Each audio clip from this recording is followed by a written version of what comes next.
इंदिरा फिरोज गांधी के छोटे बेटे संजय गांधी के घर में 13 मार्च 1980 को बेटे ने जन्म लिया। इस बच्चे के जन्म के 3 महीने बाद ही उसके पिता की मौत हो गई थी। उस बच्चे का नाम रखा गया वरुण गांधी।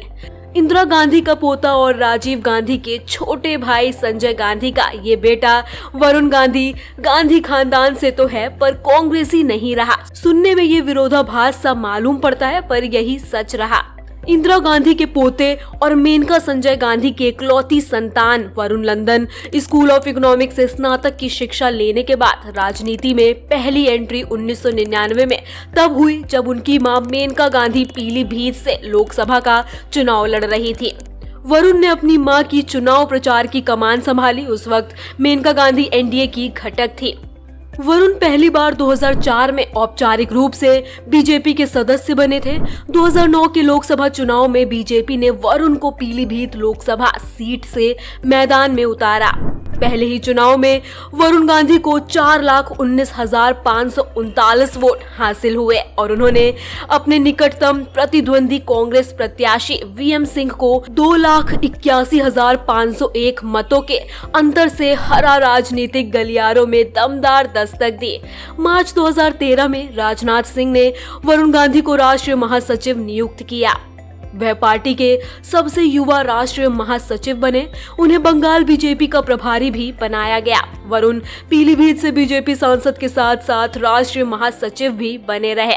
पार्टी का युवा चेहरा माने जाने वाले वरुण गांधी ने 2014 के लोकसभा चुनावों में साफ कहा था वे अपने चचेरे भाई और कांग्रेस उपाध्यक्ष राहुल गांधी के खिलाफ अमेठी में प्रचार नहीं करेंगे। उन्होंने कहा था राजनीतिक मर्यादाओं का उन्हें पूरा ख्याल है, वे किसी के भी खिलाफ गलत शब्दों का इस्तेमाल नहीं करेंगे। वरुण की ये बात उस समय खूब सुर्खियां बटोरी थी। साल 2015 में वरुण के पार्टी के राष्ट्रीय महासचिव के प्रभारी पद से हटने की खबरें आई थी, जिसके बाद चर्चा में रहा कि वे पार्टी से नाराज भी रहे। वर्तमान में वरुण गांधी बीजेपी से उत्तर प्रदेश की सुल्तानपुर सीट से सांसद हैं। उनकी मां मेनका गांधी अभी केंद्र की नरेंद्र मोदी सरकार में कैबिनेट मंत्री भी हैं। वरुण गांधी ऐसे सांसद हैं जो सांसद निधि का पूरा पैसा खर्च करते हैं। वे अपने सांसद निधि का पैसा शिक्षा, स्वास्थ्य और इंफ्रास्ट्रक्चर के विकास में खर्च करते हैं। 2014 में बीजेपी ने उन्हें सुल्तानपुर लोकसभा सीट से मैदान में उतारा था, जिसमें उन्होंने कांग्रेस की अमिता सिंह को बड़े अंतर से हराया था। जनवरी 2019 में वरुण के बीजेपी आलाकमान से तनातनी की खबरें आई। फिर उनके कांग्रेस में जाने की अफवाहें तेजी से फैली, पर वरुण के कांग्रेस में शामिल होने संबंधी अटकलों पर उड़ीसा में एक सवाल के जवाब में वरुण ने कहा, मैंने इस तरह की किसी अटकल को नहीं सुना। बात करें राजीव पुत्र राहुल और संजय गांधी पुत्र वरुण की, तो राहुल गांधी की संपत्ति वरुण गांधी से 4 गुना कम है। वरुण गांधी की संपत्ति 35 करोड़ से ज्यादा है, जबकि राहुल गांधी तकरीबन 9.4 करोड़ की संपत्ति के मालिक हैं। 2014 के चुनाव एफिडेविट के मुताबिक वरुण गांधी के पास 2014 में 35 करोड़ 73,18,699 रुपए की संपत्ति थी।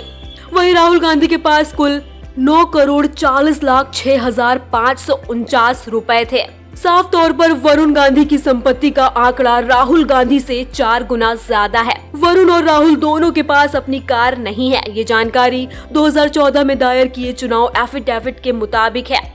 वरुण ने अपने चचेरे भाई राहुल गांधी और चाची सोनिया गांधी के खिलाफ कभी चुनाव प्रचार नहीं किया। इसे भी राजनीति ही कहेंगे कि इंदिरा के 2 पोते हैं। राहुल और वरुण अलग अलग होकर भी कभी एक दूसरे के सामने नहीं आए और न कभी राजनीतिक प्रहार एक दूसरे पर किया। शाही खानदान की मर्यादा बनाए रखते हुए अलग अलग पार्टी में होने के बावजूद एक दूसरे का पुरजोर सम्मान किया है।